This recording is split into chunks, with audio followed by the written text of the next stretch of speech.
What's up, welcome back to Nowstalgia. Dave here with a review of Mortal Kombat 2, the martial arts fantasy video game adaptation film, of course the sequel to Mortal Kombat from 2021. And Mortal Kombat 2021 had a pretty modest box office because it was released day and date on HBO, like all those 2021 HBO Warner Brothers movies were that year. But given that we're now in the golden age of video game movies, it makes a lot of sense that they decided to go back and make a sequel and give it a proper release. And the early tracking suggests that this movie will be more successful than the predecessor. Mortal Kombat 2 is a step up from its predecessor because it really dispenses with the pleasantries and gets on with it. In this sequel, the proper Mortal Kombat tournament between the realms is the primary framing device for the movie's story. There's a lot less setup, and there's a very noticeable shift of the main story's protagonist. Out is Lewis Tan's original character Cole Young, in is Karl Urban as Johnny Cage, and numerous familiar faces from the first movie show up. Tadanobu Asano's Raiden,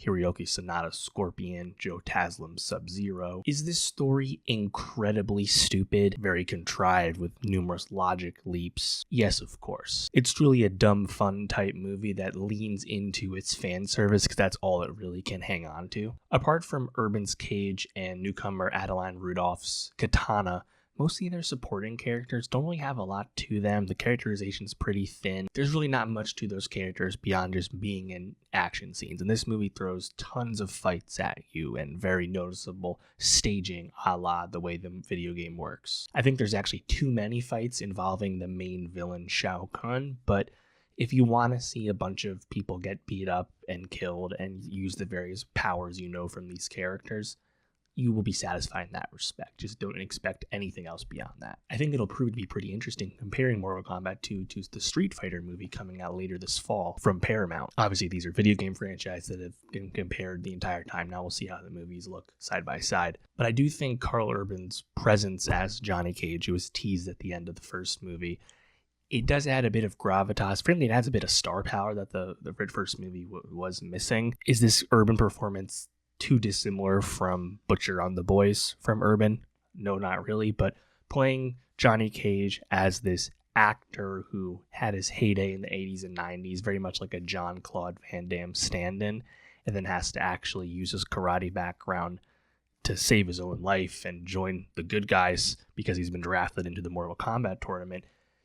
It moves quickly enough getting to that point, but Urban has just enough general personality, and he's much like the Butcher performance on Boys. He's really right at home with this kind of smug, cocky, shit-talking type of character and performance style. Now, as the movie progresses, is there much in the way of surprise with any of the plotting? Not at all, honestly. I think just about every fight, you know exactly how it's going to go. You know who will win, who will lose, especially when it's the straight-up normal tournament fights between Earthrealm and Outworld. Some of the fights are pretty cool, though, nonetheless. I think the return of a reanimated Kung Lao now as a bad guy with his, spinny hat, and having him fight his brother Liu Kang is visually interesting, right? Spinny blade hat guy versus firepower guy. Like, that works pretty cool. I really like that they were able to bring back to life Kano, just because Australian wisecracking, that kind of levity that character brings. I mean, I laughed a lot at most of his lines just because most of the rest of the movie is pretty self-serious and humorless. And it was pretty noticeable that Lewis Tan's Cole Young gets killed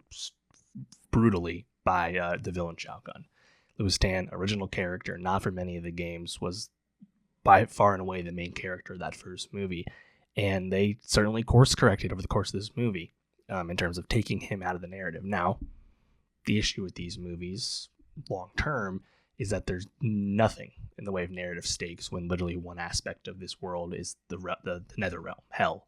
People can be resurrected. And it happens early on with Kano and Kung Lao coming back to life, but also it's a way to ham-fist Sub-Zero back into the story, even though it's not really Sub-Zero. It's, demon, wraith version of Sub-Zero, but bringing Joe Taslim back, bringing a popular character back, having Hiroyuki Sanada's Scorpion come back as well. Why not? Those are two of the biggest actors in the first movie, playing two of the most popular characters in Mortal Kombat.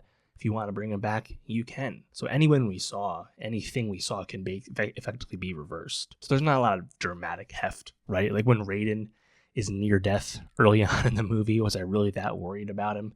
No.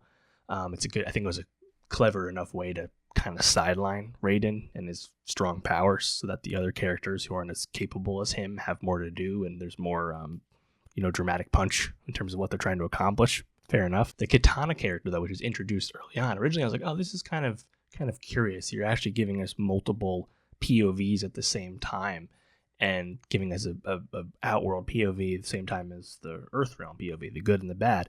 But it's so clearly obvious the way Kitana's story is being told that she's not actually bad, despite being the daughter, quote unquote, from our main villain here.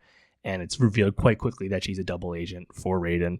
And that's it. I like the character. I liked her initial fight with Johnny Cage. I thought that went pretty well, and definitely the way they communicated it visually really felt like a two-player fighting game stage. I will say visually, Adeline Rudolph looked a lot like EJ from, of course, K-pop Demon Hunters fame. I also thought Tati Gabriel as Jade, who is Katana's bodyguard and friend, pretty solid as well. Tati Gabriel was pretty good in the Uncharted movie with Tom Holland a few years back. I haven't seen her do too much yet, but for what she's given, it's pretty solid. But again, most of these performers are not given too much to really work with here, apart from Johnny Cage and I guess Katana. I think my biggest note too is the formal tournament framing gets kind of swept to the side, and there's all the tournament rules and then the ethics or lack thereof with backstabbing and killing people in between fights and stuff.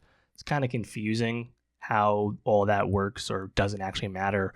Also, anyone seemingly being able to teleport into Raiden's realm, even if they're not wanted, the security situation and basically all the locations a bit confusing or hard to understand. And again, in comparison to Street Fighter, I'm curious how that movie does more of a tournament framing, because I think in general a tournament, whether it's video game adaptation or otherwise, a tournament is just such a natural cinematic framing device, and it works really well. And I wish this movie almost committed to it a little bit more. I think our descent into hell and our ability to see Scorpion and Sub-Zero again, I feel like all that was kind of superfluous to the main story with this Mortal Kombat 2 and wasn't necessary all that much. I also thought the Netherrealm, the hell locations, the CGI was definitely the most challenged in those moments. Otherwise, I think it's passable enough. But yeah, if you want to see a lot of Mortal Kombat fights, you want to see Carl Urban do the Johnny Cage shtick, this will broadly deliver.